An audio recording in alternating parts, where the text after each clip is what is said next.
una deuda pendiente de la profesionalidad del maestro. Un profesional de la enseñanza hoy en día debe ser un experto en niños, no solamente desde el punto de vista psicológico. La psicología del aprendizaje es muy importante. Es cierto, es una de las grandes ciencias de la educación, pero hoy en día la antropología, cultura adolescente, tiene que conocer culturas juveniles, por ejemplo. Los profesores tienen que estudiar esto, ya hay estudios hechos sobre esto. Entonces no puede ser que no entienda a ese chico sus pasiones, sus temores, que no tenga pasiones, no tenga conocimiento. Capaz que al tipo le gusta solo el fútbol, conecta la historia del Uruguay con el fútbol, o la historia de tu equipo, de Peñarol, cuándo se creó Peñarol, cómo era el Uruguay, quién eran los hinchas de Peñarol, por qué los de River son los millonarios, ahí puedes trabajar temas de clase social, inmigrante. O sea, conectar los intereses, conocer y conectar el programa con los intereses de los chicos, me parece que es una de las... Y el segundo es fortalecer la autoridad del maestro. Yo creo que el maestro, yo lo veo conectado a estas dos cosas. Un maestro con autoridad es un maestro creído, un maestro reconocido, al que uno le da crédito, al que uno escucha. Entonces esto me parece un componente esencial de la profesionalidad del maestro, y que pareciera ser que está en crisis. Es una queja de los maestros, las investigaciones que hemos hecho cualitativas en Argentina. Esta queja de que ya no se los respeta, que ya no lo creen, que no pueden ordenar las clases, incluso ya en chicos de primaria, que no hay respeto, que no nos escuchan, que no... Bueno, esto es gravísimo. Entonces ese maestro que no tiene autoridad, que no es creído, creo que tiene poca influencia, tiene poca capacidad de influir sobre la demanda de conocimiento de sus alumnos. Pero bueno, eso merecería para una charla aparte sobre el tema de la atención. Es un concepto muy interesante, cómo lograr la atención en la lección. ¿Cómo se hace para lograr la atención? La atención, que es un concepto muy interesante, mantener la atención y supone un concepto de expectativa. Uno está atento en función de futuro, de lo que viene después. Bueno, pero hay, digamos, son problemas técnicos, psicosociales y pedagógicos que creo que tienen mucho desarrollo en la disciplina. Esta segunda pregunta, que es para la licenciada Flavia Terinci, creo que tiene mucho que ver con lo que tú estabas diciendo, y la pregunta es: ¿cuáles son las competencias y atributos para ser docente en el siglo XXI? ¿Qué pregunta? Justo mañana voy a hablar de eso, es en serio. Porque hace un año me hicieron la misma pregunta para producir el documento base del Foro Latinoamericano que todos los años organiza la Fundación Santillana. Justo la pregunta era: ¿qué debe saber un docente y por qué? ¿No? Una manera de formular la misma pregunta. Y si bien mañana me voy a dedicar a ampliar la respuesta que voy a dar ahora, yo diría que nosotros ya sabemos bastante acerca de lo que debería saber un docente. Lo que no tenemos mucha idea es cómo estructurar procesos de formación que permitan que eso que sabemos suceda. Me parece que lo que tenemos es un problema, y en serio mañana me voy a dedicar a este tema con detalle, pero digo, me parece que tenemos un problema de una estructura de formación de los maestros y los profesores en la que trabajamos mucho pensando que el conocimiento declarativo, esto que está pasando ahora, por ejemplo, yo estoy diciendo algo y entonces eso ingresa en lo que sea que sean vuestras estructuras cognitivas como conocimiento declarativo, eso va a cambiar el modo de desarrollar una práctica, y creo que ahí tenemos un problema grande, ¿no? Si algo han hecho nuestros países en los últimos años es ocuparse de la formación docente, tratar de que los maestros se formen por más tiempo, se formen mejor, especificar, hacer especializaciones de acuerdo con dónde trabaje el maestro, dónde trabaje el profesor. Creo que el punto no es tanto cuál es el repertorio de saberes, de competencias que debería tener. Yo igual tengo un problema con el concepto de competencias, que lo podemos dejar para otro momento, pero bueno, cuáles son las competencias, los saberes, los conocimientos que debe tener.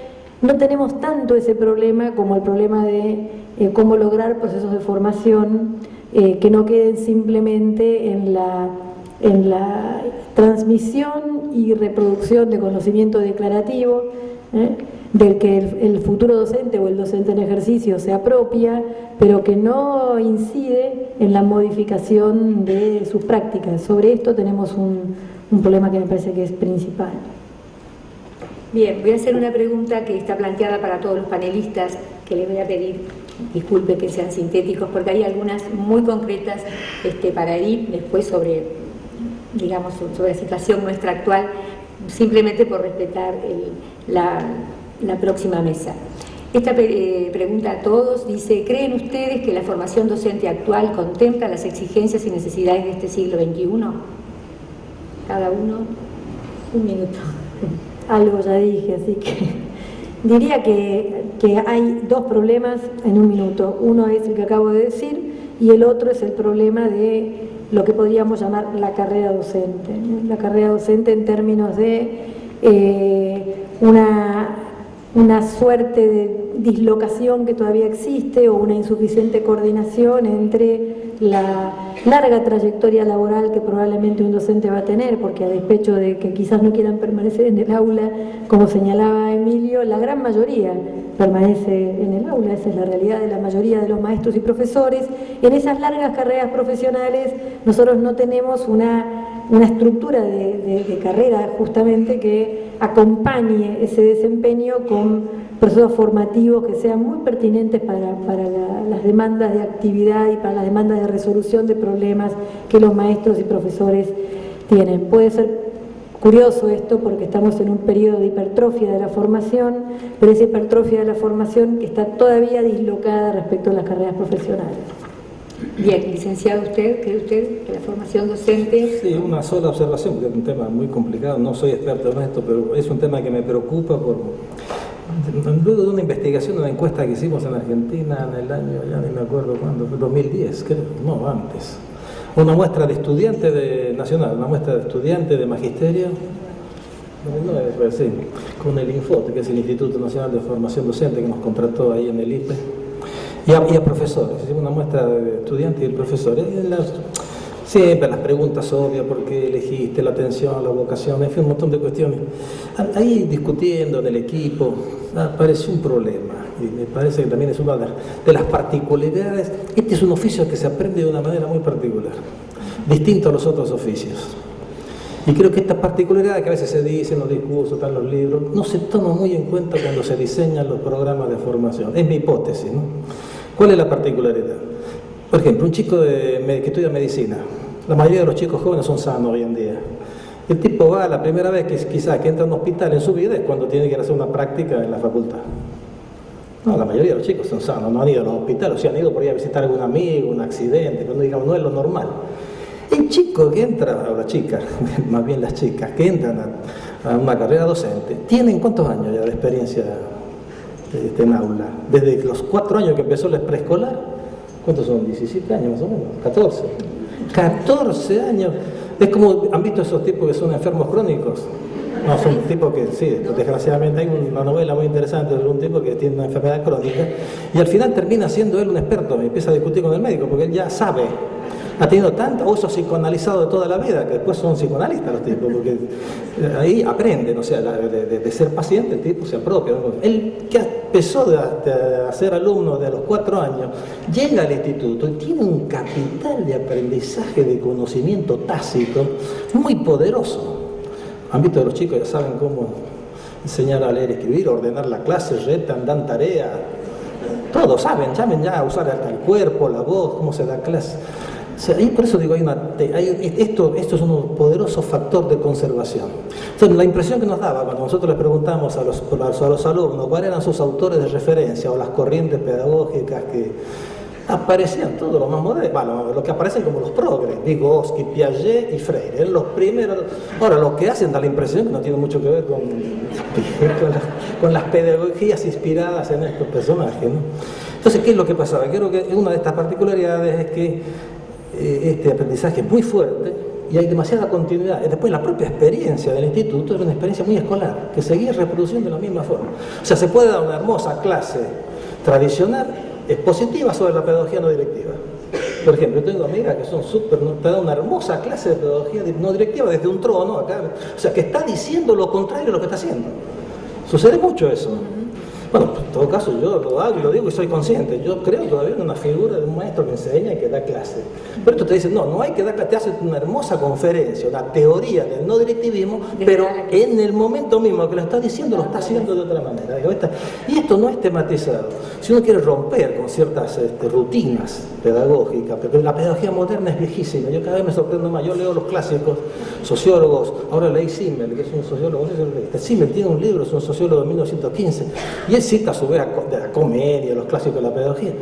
Y todo esto que vienen acá como pedagogía moderna es viejísima. Entonces la pregunta que tendríamos que hacernos, ¿por qué hay tanto desfase entre la teoría y los modos de hacer las cosas? Esos modos de hacer las cosas son orientados por un conocimiento práctico, aprendido en forma práctica, reproduciendo los estilos que los propios maestros ejercieron sobre nosotros. Esto debería ser tematizado en los que diseñan los programas de formación. Tenemos que producir una ruptura, no sé cómo llamarle, epistemológica, como decían en la década del 70, una ruptura epistemológica, tematizar esto, muchachos.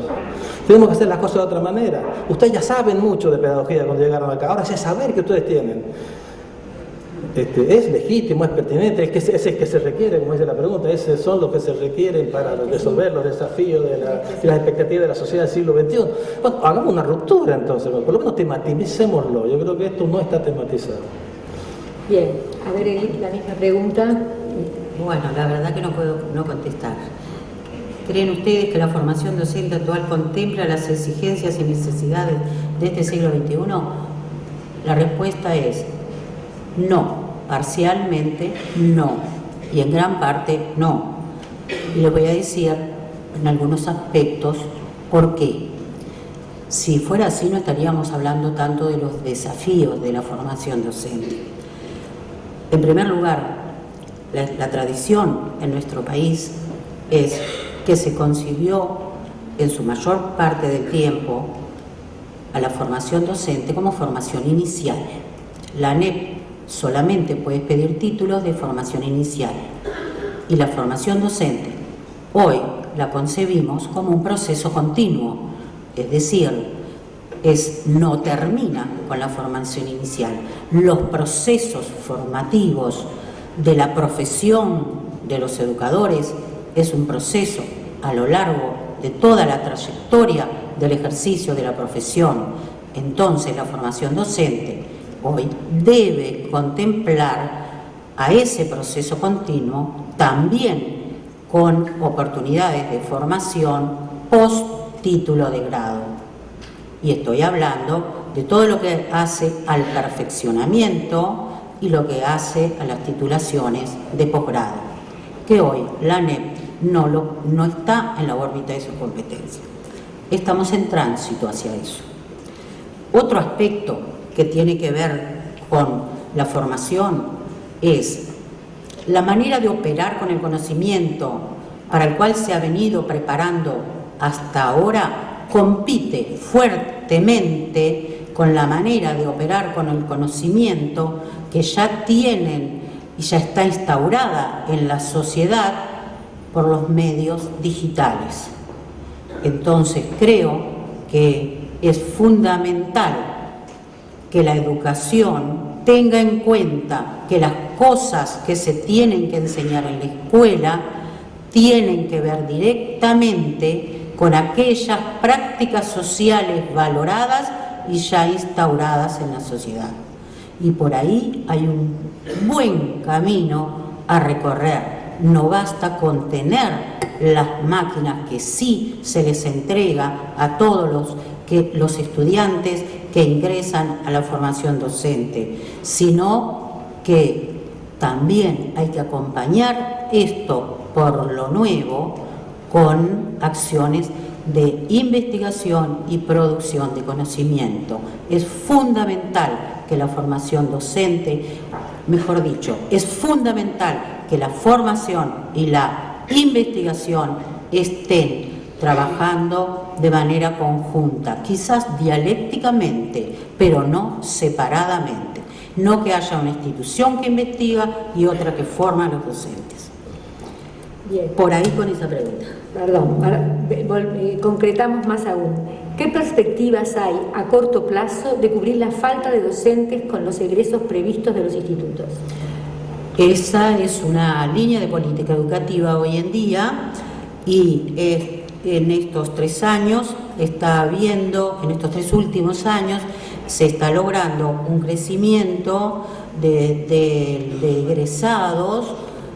Nuestros números son muy bajos, así que a ellos les van a resultar como poca cosa, pero entre el primer año 100, 150, 180, nosotros empezamos con 600 docentes que egresaban 580 docentes que egresaban, casi 600, en el 2010, y hoy estamos en alrededor de 1.400. Estoy incluyendo profesorado y magisterio. De magisterio exclusivamente, el crecimiento está en el egresado del año, el número de egresados es de 845 este último año.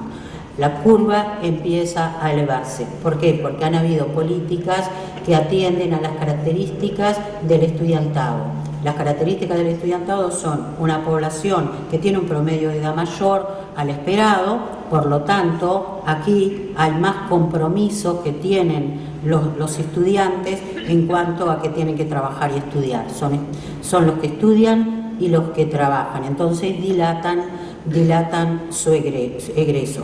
Y el otro factor es el que tiene que ver con la situación económica. Entonces se ha creado un sistema de becas que se está trabajando intensamente en ese sentido, y por ahí están lográndose mejores resultados.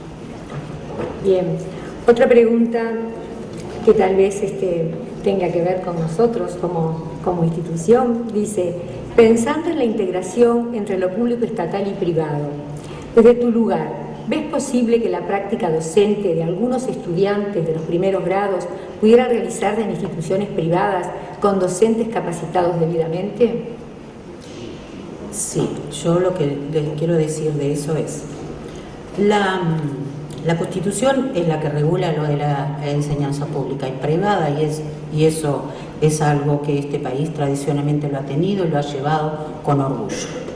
El asunto no está entre lo estatal público y lo estatal privado. El asunto está en que hoy las instituciones privadas que forman a docentes están habilitadas. Habilitado quiere decir que tienen la obligación de cumplir el mismo programa oficial de lo público, y en ese sentido el plan de estudio establece que la práctica se haga en escuelas de práctica en segundo y tercer año, y en escuelas de contexto crítico en cuarto año. Es el cumplimiento del plan el que ha estado llevando a esta situación. Yo quisiera dejar bien claro que no es esto de como una querella entre lo público y lo privado. Bien, y la última pregunta, que son dos preguntas pero que la voy a sintetizar en una porque plantean lo mismo. Creo que va por el deseo que tenemos los maestros de tener horas conjuntas, como se estuvo diciendo en esta mesa y en otras, para trabajar en forma cooperativa y en forma colectiva, poder pensar, planificar y estudiar juntos.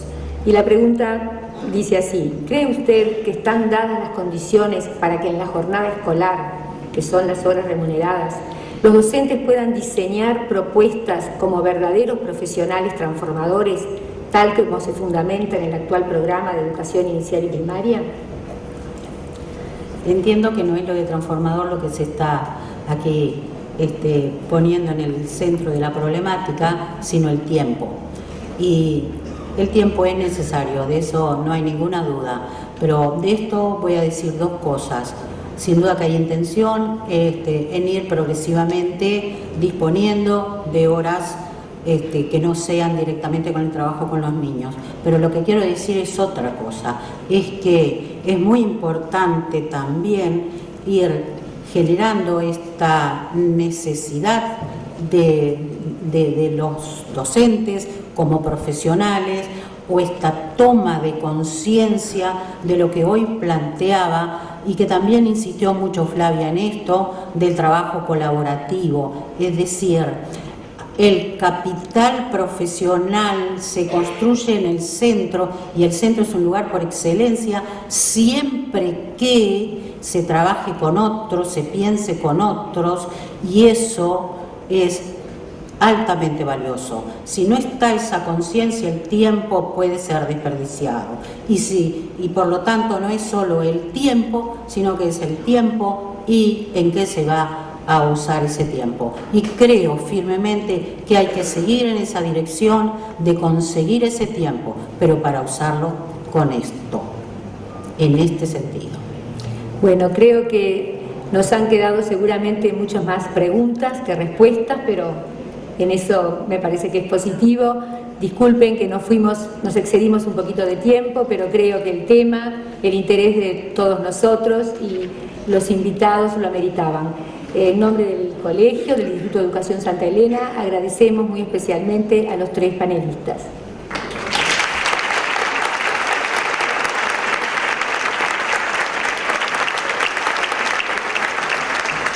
Sin lugar a dudas, agradecemos la participación de los conferencistas invitados y de la directora Carmen Dinardo.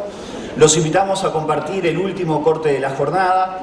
En unos 20 minutos nos encontraremos para realizar la presentación de la publicación titulada Educar en el Cambio, publicación que contiene la sistematización de 10 experiencias de innovación realizadas por docentes de los distintos sectores del Instituto de Educación Santa Elena.